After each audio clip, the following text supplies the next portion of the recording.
نحمده ونصلي على رسوله الكريم اما بعد فاعوذ بالله من الشیطان الرجیم بسم اللہ الرحمن الرحیم۔ نماز کی مسنون قرات، یعنی سورۃ الفاتحہ کے بعد نماز میں قرات کرنا بھی ضروری ہے۔ تو آپ صلی اللہ علیہ وسلم کا طریقہ اس معاملے میں کیا تھا؟ آپ کیا پڑھا کرتے تھے؟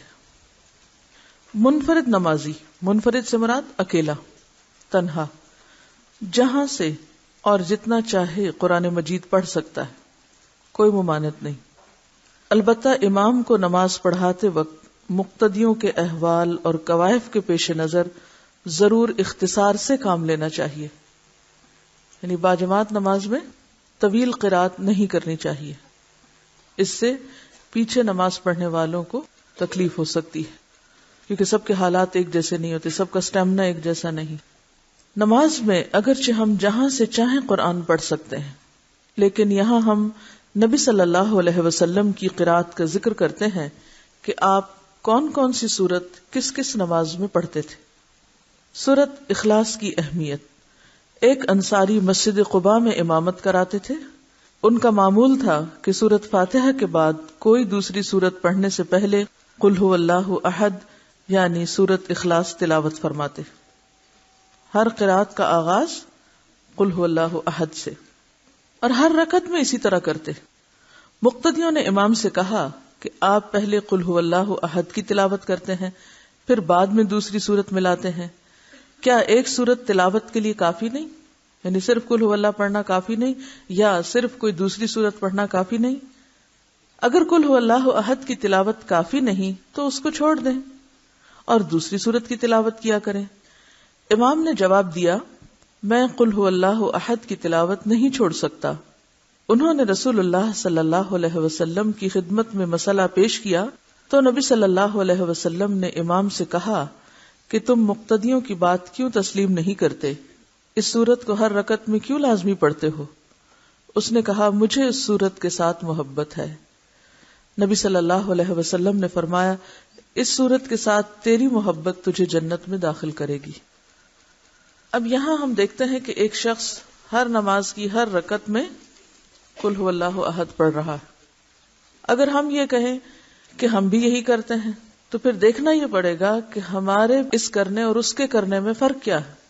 ہم اگر صرف آسانی کے لیے کرتے ہیں تو بات فرق ہے، عمل مختلف ہو جائے گا، اور اگر اس صورت سے محبت کی وجہ سے کہ اس کے معنی میں توحید کا سبق ہے تو پھر بات بالکل اور ہو جائے گی۔ ہمارے ہاں عموماً لوگ سستی کے مارے کہ اور کون یاد کرے، یا پھر یہ کہ ذہن پہ توجہ نہ دینی پڑے، بوجھ نہ پڑے کہ اب سوچا جائے کہ اب سورت فاتحہ کے بعد کس چیز کا انتخاب کیا جائے، یا یہ کہ نبی صلی اللہ علیہ وسلم کس وقت میں کیا پڑھا کرتے تھے، اس کو یاد کرنے اور یاد کر کے یاد رکھنے اور موقع محل کے مطابق پڑھنے کا اہتمام، یہ سب چیزیں انسان کے لیے تکلیف کا سبب ہو سکتی۔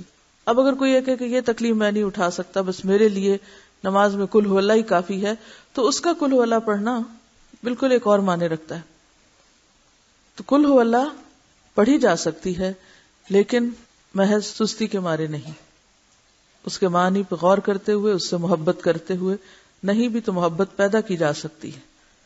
ایک ہی عمل کی تاثیر بدل جاتی ہے جب اس کے پیچھے انسان کی نیت فرق ہو جاتی ہے، انسان کے جذبات فرق ہوتے ہیں۔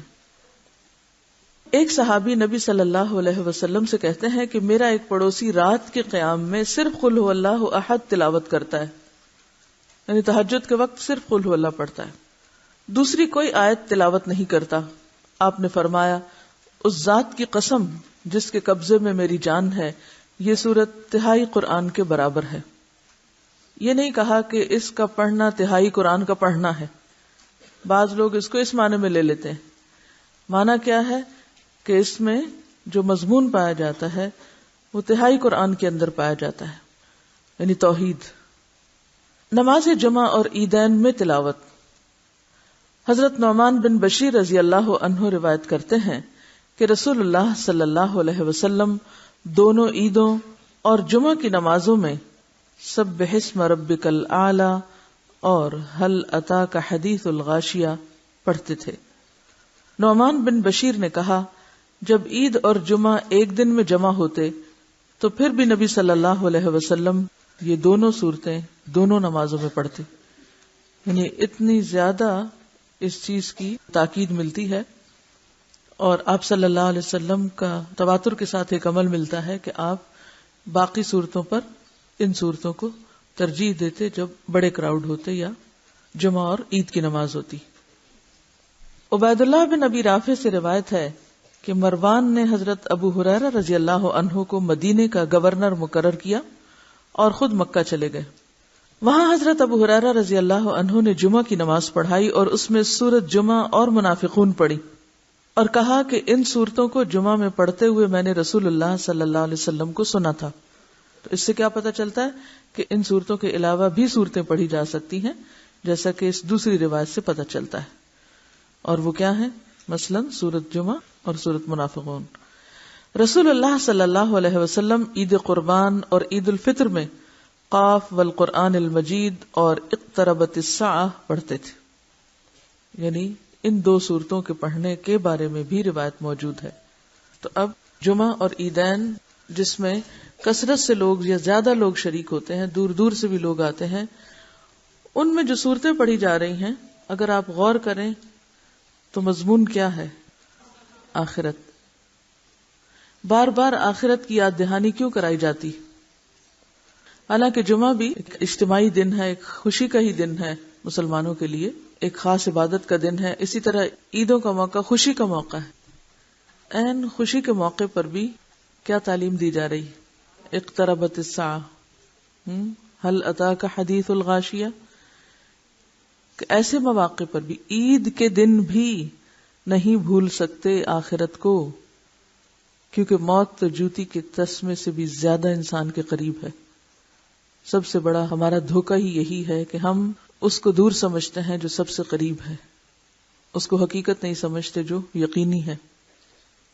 جمعہ کے دن نماز فجر میں حضرت ابو ہریرہ رضی اللہ عنہ روایت کرتے ہیں کہ رسول اللہ صلی اللہ علیہ وسلم جمعہ کے دن فجر کی نماز میں الف لام میم تنزیل یعنی سورۃ السجدہ پہلی رکعت میں اور هل اتى علی الانسان یعنی سورۃ الدہر دوسری رکعت میں پڑھتے تھے. نماز فجر میں، یعنی یہ تو جمعے کی نماز فجر ہے. عام دنوں میں حضرت جابر بن سمرہ رضی اللہ عنہ روایت کرتے ہیں کہ رسول اللہ صلی اللہ علیہ وسلم نماز فجر میں سورۃ قاف والقرآن المجید اور اس کی مانند کوئی اور سورت پڑھتے تھے. طویل قرات ہوتی تھی فجر کی نماز میں. رسول اللہ صلی اللہ علیہ وسلم نے ہمیں مکہ فتح ہونے کے بعد فجر کی نماز پڑھائی، پس سورہ مومنون یعنی قد افلح المؤمنون شروع کی، یہاں تک کہ موسیٰ اور ہارون علیہم السلام یا عیسیٰ علیہ السلام کا ذکر آیا تو نبی صلی اللہ علیہ وسلم کو کھانسی آ گئی اور آپ رکوع میں چلے گئے. یعنی مکمل سورت نہیں پڑھی، جہاں تک اللہ نے چاہا اتنی پڑھی. اس سے کیا پتہ چلتا ہے کہ یہ بھی ضروری نہیں کہ کسی رکعت میں سورت پوری ہی پڑھی جائے، اگر ایک حصہ بھی پڑھ لیا جائے تو نماز ہو جاتی. حضرت عمرو بن حریث رضی اللہ عنہ روایت کرتے ہیں کہ انہوں نے رسول اللہ صلی اللہ علیہ وسلم کو نماز فجر میں واللیل اذا عسعس یعنی سورۃ تکویر پڑھتے ہوئے سنا. حضرت عقبہ بن عامر رضی اللہ عنہ روایت کرتے ہیں کہ میں سفر میں رسول اللہ صلی اللہ علیہ وسلم کی اونٹنی کی مہار پکڑے ہوئے چل رہا تھا. آپ سفر میں نماز صبح کے لیے اترے تو آپ نے صبح کی نماز میں قل اعوذ برب الفلق اور قل اعوذ برب الناس پڑھی. اس سے کیا پتہ چلتا ہے؟ سفر کی حالت ایکسیپشنل حالت ہوتی ہے اور گھر میں قیام کی حالت مختلف حالت ہوتی ہے. تو سفر میں جہاں نماز قصر ہے وہاں تلاوت میں بھی قصر ہے. قصر کا کیا معنی ہوتا ہے؟ چھوٹا کرنا. تو اس سے یہ پتہ چلتا ہے کہ اگر آپ صحیح وقت پر اٹھ کے نماز پڑھیں گے تو آپ طویل قرات کر سکتے ہیں، اور اگر آپ جلدی میں ہیں اور وقت کم ہے یا سفر میں ہیں اور طویل وقت کے لیے نہیں راستے میں رک سکتے تو مختصر صورتیں بھی پڑھ سکتے ہیں. حضرت معاذ بن عبداللہ کہتے ہیں کہ نبی صلی اللہ علیہ وسلم نے نماز فجر میں دونوں رکعتوں میں اذا زلزلت تلاوت فرمائی. اس سے کیا پتہ چلتا ہے؟ یعنی اس بات کی رخصت بھی موجود ہے کہ اگر کوئی شخص دونوں رکعتوں میں ایک ہی سورت پڑھنا چاہے تو وہ بھی پڑھ سکتا ہے۔ رسول اللہ صلی اللہ علیہ وسلم فجر کی سنت کی دونوں رکعتوں میں نہایت ہلکی قرات فرماتے، یہاں تک کہ حضرت عائشہ فرماتی ہیں مجھے شبہ گزرتا کہ شاید نبی صلی اللہ علیہ وسلم نے سورت فاتحہ بھی نہیں پڑھی، یعنی بہت چھوٹی سورت۔ وہ کون سی صورتیں تھیں؟ آپ صلی اللہ علیہ وسلم سنتوں کی پہلی رکعت میں قل یا ایھا الکافرون اور دوسری رکعت میں قل ھو اللہ احد پڑھتے۔ اب یہاں آپ حضرت عائشہ کے اس بیان سے اس غلط فہمی میں مبتلا نہ ہو جائیں کہ آپ بس بہت تیز اور جلدی جلدی نماز پڑھتے تھے۔ اس سے مراد یہ ہے کہ آپ صلی اللہ علیہ وسلم بہت چھوٹی صورتیں پڑھتے تھے، اور آپ کو معلوم ہے کہ اس وقت حضرت عائشہ خود کہاں ہوتی تھی؟ لیٹی بھی ہوتی تھی۔ آپ جب سجدے میں جاتے تو پاؤں ہلا دیتے اور سجدہ کر لیتے، حضرت عائشہ وہیں لیٹی ہوئی ہوتی تھی۔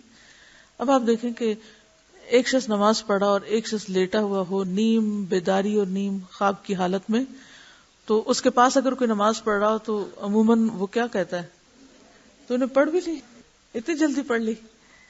آپ لوگ اکٹھے رہتے ہیں، اگر کوئی واش روم میں گیا ہوا ہے اور آپ کو اتنی دیر لیٹنے کا موقع مل جائے اور وہ باہر نکل آئے تو آپ کیا کہیں گے؟ اور اگر آپ جاگ کے دروازے کے سامنے کھڑے ہو کے انتظار کر رہے ہیں تو کیا کہیں گے؟ ٹھیک ہے۔ تو میں نے جب یہ حدیث پڑھی تو اس پہ میں نے غور کیا کہ انہوں نے ایسا کیوں کہا، کہ مجھے یوں شبہ گزرا کہ آپ نے ابھی سورۃ فاتحہ نہیں پڑھی۔ تو اس وقت چونکہ خود آپ ایک ایسی کیفیت میں ہوتی تھی کہ جس میں ان کو اور بھی زیادہ جلدی محسوس ہوتی۔ ظہر اور عصر کی نماز میں حضرت ابو قتادہ رضی اللہ عنہ سے روایت ہے کہ رسول اللہ صلی اللہ علیہ وسلم ظہر اور عصر کی پہلی 2 رکعتوں میں سورۃ فاتحہ اور کوئی ایک سورت پڑھتے، اور پچھلی 2 رکعتوں میں صرف فاتحہ پڑھتے، اور کبھی کبھار ہمیں ایک آدھ آیت بلند آواز سے پڑھ کر سنا دیتے تھے۔ یعنی پڑھتے پڑھتے جیسے سورۃ الفاتحہ پڑھ رہے ہیں تو دل میں پڑھ رہے ہیں، لیکن بیچ میں کوئی ایک آیت ذرا سی اونچی پڑھ دیتے تھے، ہمیں پتہ چلتا کہ آپ کہاں تک پہنچے۔ حضرت جابر بن سمرہ رضی اللہ عنہ روایت کرتے ہیں کہ رسول اللہ صلی اللہ علیہ وسلم ظہر میں واللیل اذا یغشی پڑھتے تھے، اور ایک اور روایت میں ہے کہ سبح اسم ربک الاعلی، اور عصر میں بھی اسی کی مانند کوئی سورت پڑھتے تھے، اور فجر میں لمبی سورتیں پڑھتے تھے۔ ٹھیک ہے۔ حضرت جابر بن سمرہ کی روایت ہے جس میں نبی صلی اللہ علیہ وسلم کا ظہر اور عصر میں والسماء ذات البروج اور والسماء والطارق پڑھنا آیا ہے۔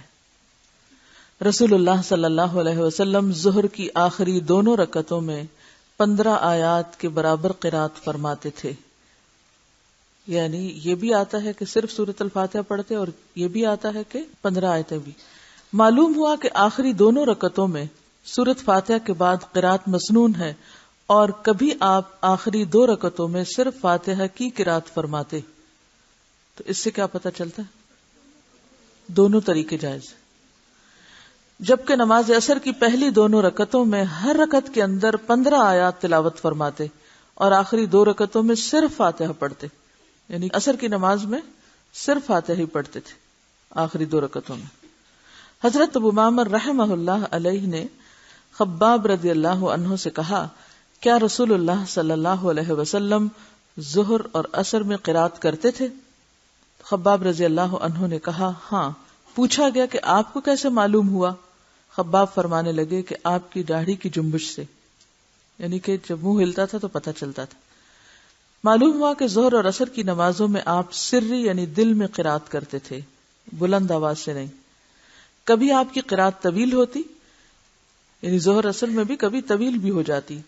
ایک دفعہ ظہر کی جماعت کی اقامت ہوئی تو ایک شخص اپنے گھر سے بقیع قبرستان کی جانب قضائے حاجت کے لیے گیا، وہاں سے فارغ ہو کر گھر پہنچا، وضو کیا، پھر مسجد آیا تو معلوم ہوا کہ ابھی تک نبی صلی اللہ علیہ وسلم پہلی رکعت میں ہیں، یعنی کبھی کبھار اتنا طویل قیام بھی ہوا ہے۔ صحابہ کرام رضی اللہ عنہم فرماتے ہیں کہ آپ پہلی رکعت کو اتنا لمبا اس لیے فرماتے کہ نمازی پہلی رکعت ہی میں شریک ہو سکیں۔ ٹھیک ہے، اور عام طور پر آپ کی نماز میں پہلی رکعت دوسری کی نسبت لمبی ہوتی تھی۔ نماز مغرب میں حضرت جبیر بن مطعم رضی اللہ عنہ روایت کرتے ہیں کہ میں نے رسول اللہ صلی اللہ علیہ وسلم کو نماز مغرب میں سورۃ طور پڑھتے ہوئے سنا۔ ام الفضل کی بیٹی حارثہ رضی اللہ عنہا کہتی ہیں کہ میں نے رسول اللہ صلی اللہ علیہ وسلم کو نماز مغرب میں سورۃ والمرسلات عرفا پڑھتے ہوئے سنا۔ حضرت عائشہ رضی اللہ عنہا کہتی ہیں کہ رسول اللہ صلی اللہ علیہ وسلم نے نماز مغرب سورۃ اعراف کے ساتھ پڑھی اور اس سورت کو دونوں رکعتوں میں متفرق پڑھا، یعنی آدھا آدھا کر کے، ایک حصہ ایک میں دوسرا حصہ دوسرے میں۔ یعنی اس سے کیا پتہ چلتا ہے کہ نماز مغرب میں بھی بہت چھوٹی قرات نہیں ہوتی تھی۔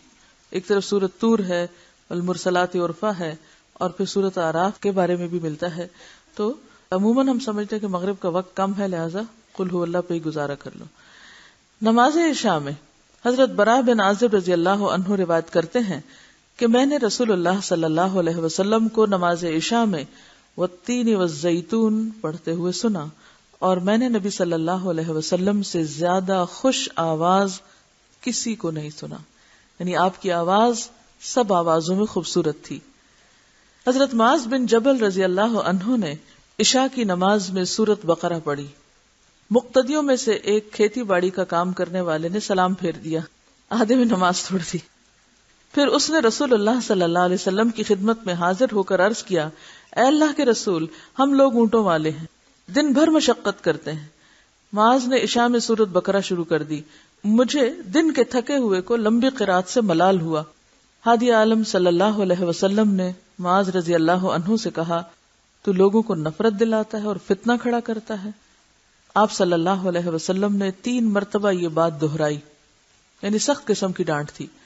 پھر فرمایا، جب تم جماعت کراؤ تو والشمس وضحاہا اور واللیل اذا یغشا اور سبح اسم ربک الاعلی کی تلاوت کرو، اس لیے کہ تیرے پیچھے بوڑھے، کمزور اور ضرورت مند بھی نماز ادا کرتے ہیں، تو لوگوں کو مشقت میں نہ ڈالو، فتنے میں نہ ڈالو۔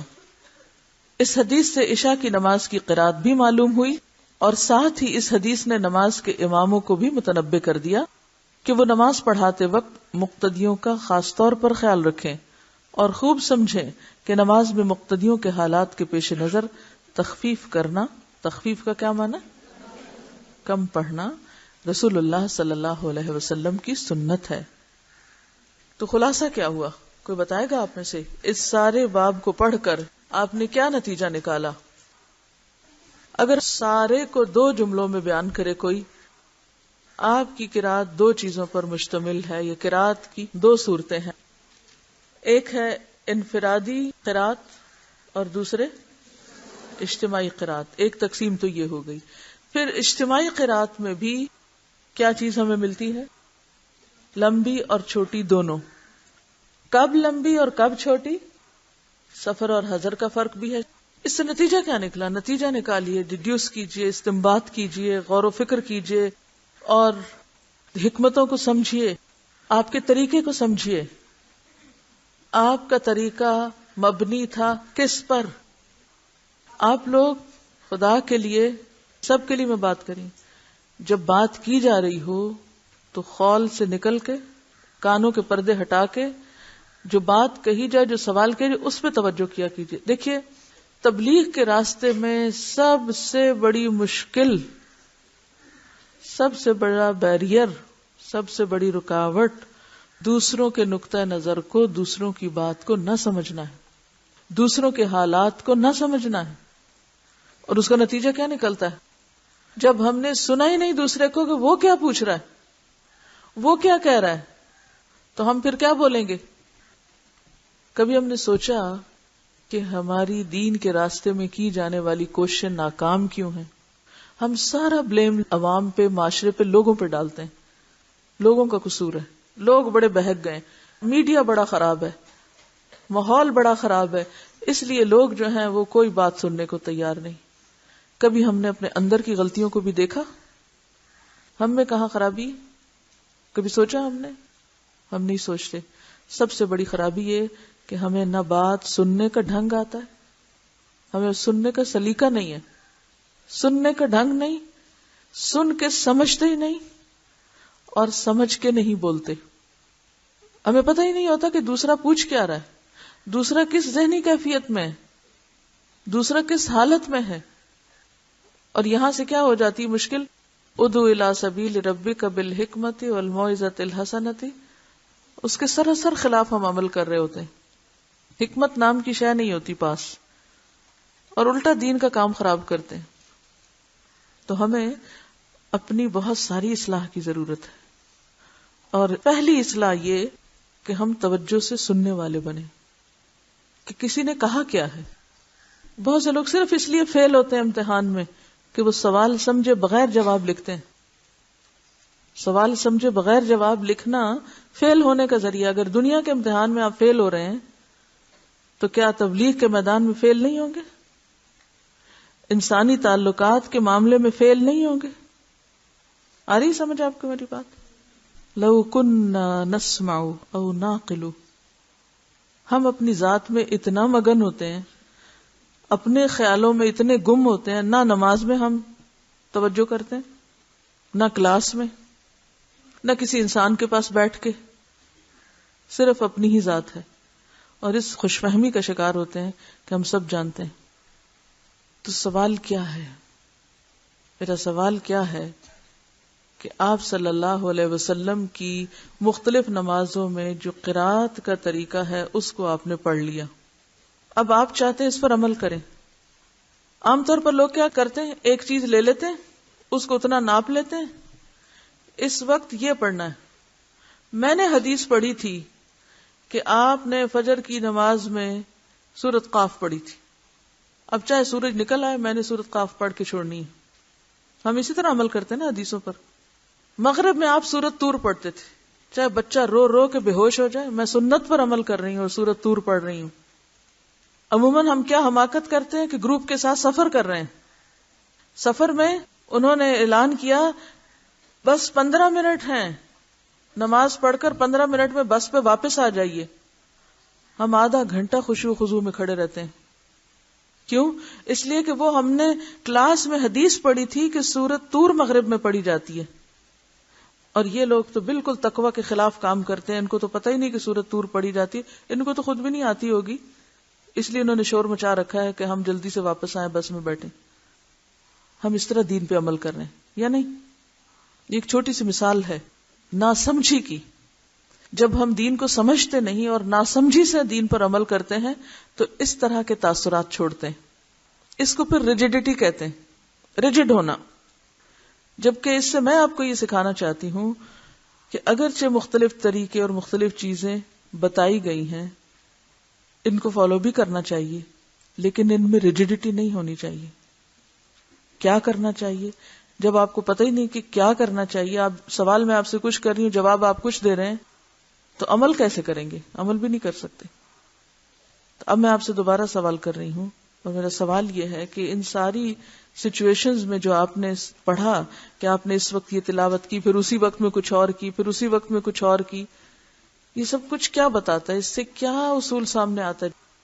حالات کی رعایت کے ساتھ اور ریجڈیٹی کے بغیر. حالات، موقع اور سچویشن کو سامنے رکھتے ہوئے عمل. کہ اگر آپ اکیلے پڑھ رہے ہیں تو حالت مختلف ہے، اگر آپ سب کے ساتھ پڑھ رہے ہیں تو حالت مختلف ہے. میں نے ایک بات کہی تھی کہ میں جب بول رہی ہوں تو پھر آپ کا طریقہ کیا ہونا چاہیے؟ سننا یا ہاتھ کھڑا کرنا؟ جب میں بول رہی ہوں اور آپ ہاتھ کھڑا کیے رکھیں تو اس کا کیا مطلب ہوتا ہے؟ کہ آپ سن رہے ہیں. یہی تو میں آج سکھا رہی ہوں آپ کو کہ اگر ہم سنتے نہیں نا پوری بات تو سمجھتے بھی نہیں. جب سمجھتے نہیں تو عمل بھی نہیں ہوتا. اگر میں پوچھوں کہ عمل سے ہم کیوں دور ہیں یا لوگ کیوں دور ہیں، تو مجھے تو اس کا جواب ایک ہی ملتا ہے، لوگوں نے دین کو سمجھا ہی نہیں. کچھ لوگوں نے تو اس لیے نہیں سمجھا کہ انہوں نے پڑھا ہی نہیں، وہ ایسی مجلسوں میں آئے ہی نہیں، وہ بھی نہیں سمجھے. اور کچھ لوگ ایسے ہیں کہ جو یہاں آ کے بھی نہیں سمجھتے. تو زیادہ بدقسمتی کس کی ہے؟ جو آ کے بھی نہ سمجھے. اور اس میں رکاوٹیں کون سی ہیں؟ خود ہماری اپنی ذات. پہلا ہی کام نہیں کرتے. اور یہ بات پہلے بھی میں بتا چکی ہوں کہ جب بولا جا رہا ہوتا ہے تو اس وقت ہاتھ نہیں کھڑا کرتے. اب آپ ہی کی باتوں کا خلاصہ کرنا بے حد ضروری ہے تاکہ ری انفورسمنٹ ہو. ایک طریقہ یہ ہے کہ میں آگے چلتی جاؤں، اور ایک یہ ہے کہ آپ کو غور و فکر سکھاؤں. ٹھیک ہے؟ تو بات یہ ہو رہی تھی کہ آپ صلی اللہ علیہ وسلم نے بیرونی اندرونی تمام تر حالات کو مد نظر رکھ کر نمازیں پڑھی اور پڑھائی ہیں. جب آپ تنہا تہجد پڑھتے تھے قرات اور طرح تھی، جب لوگوں کو پڑھائی اور طرح تھی، جب سفر میں تھے قرات مختلف تھی، پھر نمازوں کے اوقات کے اعتبار سے بھی قرات مختلف تھی، پھر کبھی بلند آواز سے پڑھائی اور کبھی سری یعنی دل ہی دل میں زیر لب بلند آواز سے، اور کبھی بغیر آواز کے بھی قرات کی. ٹھیک ہے، تو اس سے ہمیں یہ سبق ملتا ہے کہ دین کے معاملے میں ریجیڈیٹی نہیں، اور سنت پر عمل کرنے کا مطلب کچھ چیزوں کو اندھا دھن بے سوچے سمجھے پکڑنا نہیں. یہی دین کی سہولت ہے، یہی دین کی رخصت ہے کہ اس نے انسانی مزاج کو مد نظر رکھا ہے. جب ہم دین سکھاتے ہیں کسی کو، یہ لوگوں کو سنتیں بتاتے ہیں، تو ہم ان کو کس درجے میں لے جاتے ہیں؟ ایک سنت سکھاتے وقت ہم ان کو بس ریجیڈیٹی کے ساتھ ایک چیز بتا دیتے اور اس کے علاوہ دوسرا رخ یا تو بتاتے نہیں یا پھر اس کی رعایت نہیں کرتے کہ دوسرا پہلو بھی ہے. ٹھیک ہے نا؟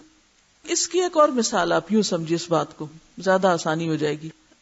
ہمارے ہاں بچوں کو جو اسلامیات کی نماز کی کتابیں پڑھائی جاتی اس میں ظہر کی رکعتیں خانوں میں لکھ کے ڈال کے ٹوٹل ان کا کیا ہوا ہے، عشاء کی رکعتیں 17.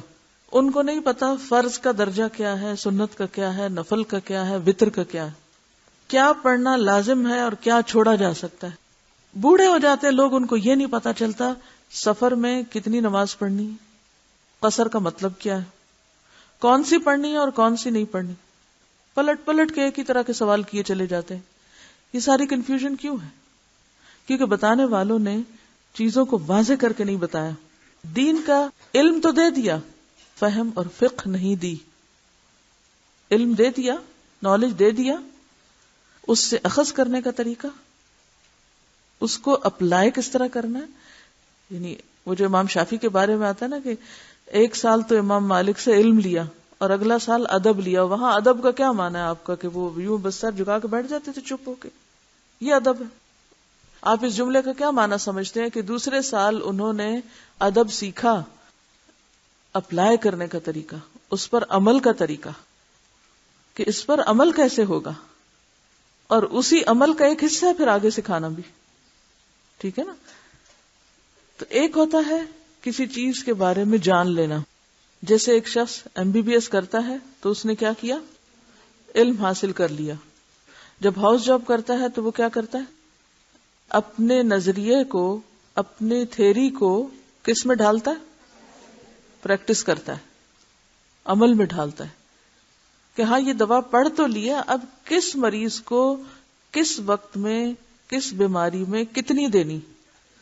یعنی اگر کوئی شخص محض جسم کے بارے میں سب کچھ جان لے، ساری اناٹمی پڑھ لے، دوائیوں کے نام جان لے، تو کیا وہ اس قابل ہو سکتا ہے کہ وہ خود سے ہی فیصلہ کر لے کہ ہاں کس مریض کو مجھے کتنی دوائی کتنی ڈوز دینی چاہیے؟ نہیں. یہ کہاں سے سیکھتا ہے؟ وہ پریکٹس میں سیکھتا ہے. بڑے استادوں کے ساتھ رہ کے، بڑے ڈاکٹرز کے ساتھ کام کر کے سیکھتا ہے کہ انہوں نے کس موقع پر کس مریض کو کیا دیا، کتنا دیا، کیوں دیا اور کیا نہیں دیا، اور پھر اس کی وجہ بھی پوچھتے ہیں کہ بھی یہ کام ایسا کیوں کیا گیا. ہمارے ہاں مشکل یہ ہے کہ ہم یا تو علم لے لیتے ہیں کتابوں سے یا کچھ لوگوں سے، بس پڑھ لیتے ہیں، کتاب اٹھائی پڑھ لیا ہم نے، اچھا یہ کیا، اور پھر اس کے بعد عمل کیسے کرتے ہیں؟ اس وقت یہ کرنا، سویرے یہ کرنا، شام یہ کرنا، اس وقت یہ، بس خانے بانٹے بند، ریجیڈیٹی، خلاص، آگے پیچھے نہیں ہو سکتے. اس سے کیا ہوتا ہے؟ دین ہوتا ہے نا مشکل. اگر آپ صرف کسی کو سکھا دیں کہ آپ صلی اللہ علیہ وسلم فجر کی نماز میں سورۃ قاف پڑھتے تھے، اب اس مسکین کو سورۃ قاف نہیں آتی، تب آپ کہیں کہ نہیں، آپ تو جب تک سورۃ قاف نہیں پڑھیں گے تو آپ صحیح سنت کی پیروی نہیں کر رہے. تو یہ بات نہیں. تو ان معاملات میں ہمیں جب تک علم کی وسعت نہیں ہوگی اور جب تک پھر علم کو عمل میں ڈھالنے کی حکمت نہیں آتی ہوگی اور جب تک اس کو پھر جذب کرنے کی صلاحیت نہیں ہوگی، تو یہ پروسیس جو ہے محض سیکھنے سکھانے کا فائدہ مند نہیں. نبی صلی اللہ علیہ وسلم نے 23 سال میں جو دین سکھایا وہ کس طرح سکھایا تھا؟ آپ کئی دن سے یہی بات پڑھ رہے ہیں کہ ایون صحابہ کرام نے احادیث کیسے نریٹ کی؟ جی ہاں، حالات کے مطابق. تو ہمیں بھی ٹھیک ہے، اس وقت ہم جو کچھ کر رہے ہیں وہ صرف انفارمیشن لے رہے ہیں، پھر حالات کے مطابق کس وقت میں مجھے کیا کرنا ہے.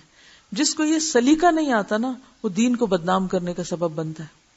اس لیے اس سلیقے کو ساتھ ساتھ سیکھنے کی ضرورت ہے.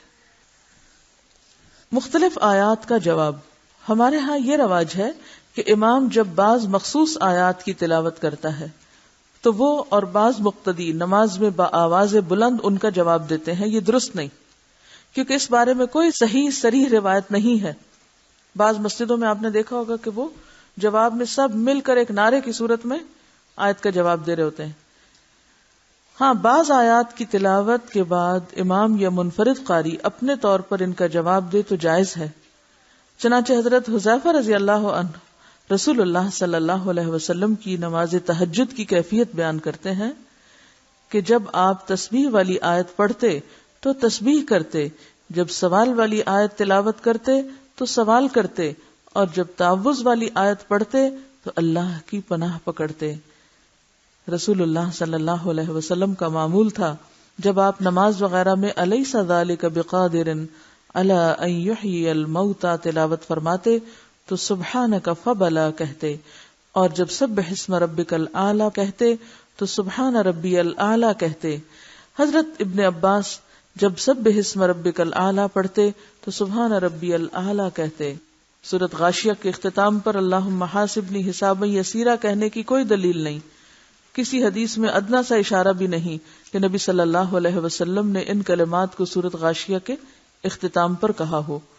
حضرت عثمان بن ابی العاص رضی اللہ عنہ نے رسول اللہ صلی اللہ علیہ وسلم سے دریافت کیا کہ اے اللہ کے رسول، شیطان میری نماز اور میری قرات کے درمیان حائل ہو جاتا ہے اور قرات میں التباس پیدا کرتا ہے. التباس کیا؟ یعنی چیزوں کو ملا جلا دیتا ہے، قرات میں کنفیوژن ہو جاتی ہے. آپ نے فرمایا اس شیطان کا نام خنزب ہے. جب تجھے اس کا خیال آئے تو اعوذ باللہ کے پورے کلمات پڑھو اور بائیں جانب 3 دفعہ تھتکار دو، یعنی ایسے تھو تھو تھو کر دو. اب اگر کسی کو یہ مسئلہ بتائیں تو وہ کیا کہیں گے کہ تمہاری تو نماز باطل ہو گئی، کیونکہ ہم نے نماز کو بھی ایک ریجیڈیٹی کے ساتھ بس ایک خاص فکس پیٹرن پر لے لیا ہے، اور اس میں نبی صلی اللہ علیہ وسلم کی سنت سے یا آپ کی تعلیم سے جو اس نماز میں بہتری پیدا کرنے یا زیادہ خشوع لانے یا اس کی اصلاح کرنے کے جو طریقے آپ ہی نے سکھائے ہیں ان کو جب استعمال نہیں کرتے تو پھر ہم کہتے ہیں کیا کریں، وہ اتنا زیادہ شیطان وسوسہ ڈالتا ہے، پھر نماز میں کچھ سمجھ ہی نہیں آتی کیا پڑھا ہے. اس کا علاج بتایا ہوا ہے، لیکن کسی کو اجازت نہیں ہے علاج کسی کو آگے بتائے یا کوئی اس پر عمل کرے. ہمارے ذہنوں میں کیا بیٹھا ہوا ہے، اگر ہم نے کوئی ایک ایکسٹرا دعا پڑھ لی نماز میں تو نماز نہیں ہوگی، اگر ہم نے کہیں کسی قرات کا جواب دے دیا تو نماز نہیں ہوگی، اگر ہم نے نماز میں مثلا چھوڑ کے ایک چیز اعوذ باللہ من الشیطان الرجیم عین بیچ میں پڑھ لیا تو نماز شاید باطل ہو جائے. نہیں، نماز جب چرائی جا رہی ہوتی ہے، یعنی شیطان آ کے چوری کرتا ہے نا، اپنا حصہ لگا کے لے جاتا ہے اور آپ کو بھلوا دیتا ہے آپ نے پڑھا کیا.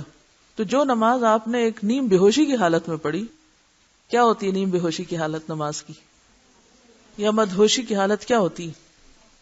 یہ ہوش ہی نہ ہونا کہ ہم کون سی رکعت پہ، کبھی اگلی رکعت پہ پہنچ کے یہ سوچا کریں کہ اچھا پچھلی رکعت میں کیا پڑھا تھا، تو کبھی آپ کو یہ بھی یاد نہیں ہوگا. تو یہ شیطان کے ڈاکے ہوتے ہیں، وہ آ کے کیا کرتا ہے، ایسے خیال میں الجھاتا ہے کہ آپ کو یاد ہی نہیں رہتا آپ نے پڑھا کیا، تو لے گیا نا سارا کچھ بیچ میں سے. اب اس کا علاج کوئی ہونا چاہیے کہ چور ڈاکو آئے تو آپ کہ نہیں میں نماز پڑھ رہی ہوں، بھی اسی نماز کے اندر اس کا علاج موجود ہے، لیکن ہم عموماً ان چیزوں کو خاطر میں نہیں لاتے. حضرت عثمان بن ابی العاص رضی اللہ عنہ بیان کرتے ہیں کہ میں نے ایسے ہی کیا، چنانچہ اللہ نے اسے یعنی شیطان کو مجھ سے دور کر دیا. دوران نماز کوئی سوچ آنے پہ نماز باطل نہیں ہوتی. حضرت عقبہ بن حارث فرماتے ہیں کہ میں نے رسول اللہ صلی اللہ علیہ وسلم کے ساتھ نماز عصر پڑھی. نماز کے بعد آپ فوراً کھڑے ہو گئے اور ازواج مطہرات کے پاس تشریف لے گئے، پھر واپس تشریف لائے. صحابہ کے چہروں پر تعجب کے آثار دیکھ کر فرمایا مجھے نماز کے دوران یاد آیا کہ ہمارے گھر میں سونا رکھا ہوا ہے اور مجھے ایک دن یا رات کے لیے بھی اپنے گھر میں سونا رکھنا پسند نہیں، لہذا میں نے اسے تقسیم کرنے کا حکم دیا۔ اس سے کیا پتہ چلتا ہے کہ خیال آ سکتا ہے، لیکن اس خیال کی وجہ سے یہ بھول جانا کہ ہم پڑھ کیا رہے ہیں یہ درست نہیں۔ اور آخری چیز ہے نماز میں رونا۔ حضرت عبداللہ بن شخیر رضی اللہ عنہ فرماتے ہیں کہ میں نے رسول اکرم صلی اللہ علیہ وسلم کو نماز پڑھتے دیکھا، نماز میں رونے کی وجہ سے آپ کے سینے سے چکی کے چلنے کی سی آواز آ رہی۔ تو اس سے اگر آپ ایک جملے میں یہ کہیں کہ نماز ایک بالکل فطری طریقے پر اللہ کی عبادت کرنا ہے تو یہ غلط نہ ہوگا، ہم نے اس کو بھی ان نیچرل کر لیا ہے۔ سوال ہے نماز میں قرات کے بارے میں پڑھا، دو چیزوں کی وضاحت کر دیجئے۔ 3 آیات سے کم کی قرات ایک رکعت میں کر سکتے ہیں؟ کیونکہ نفل میں تو دلیل ملتی ہے۔ کون سی دلیل ہے؟ ان کا کہنا یہ ہے کہ نبی صلی اللہ علیہ وسلم نے ایک مرتبہ تہجد کی نماز پڑھی اور اس میں ایک آیت ہی ساری نماز میں دہراتے رہے، تو اس میں اصل بات نفل اور فرض کی نہیں، اصل بات یہ ہے کہ اگر ایک طویل آیت ہے جیسے آیت الکرسی ہے یا پھر آیت دین ہے تو ایک آیت بھی کافی، چھوٹی آیتیں تو 3 پڑھ لیجئے، لیکن کسی صحیح حدیث سے کوئی آیتوں کا نمبر ہمیں نہیں پتہ چلتا۔ یہ علماء کرام نے اپنے طور پر ان لوگوں کو سکھانے کے لیے جو بہت زیادہ اس قسم کے سوال کرتے ہیں اس طرح کی کچھ چیزیں بیان کی ہیں۔ وآخر دعوانا ان الحمد للہ رب العالمین، سبحانک اللہم وبحمدک، نشہد ان لا الہ الا انت، نستغفرک ونتوب الیک۔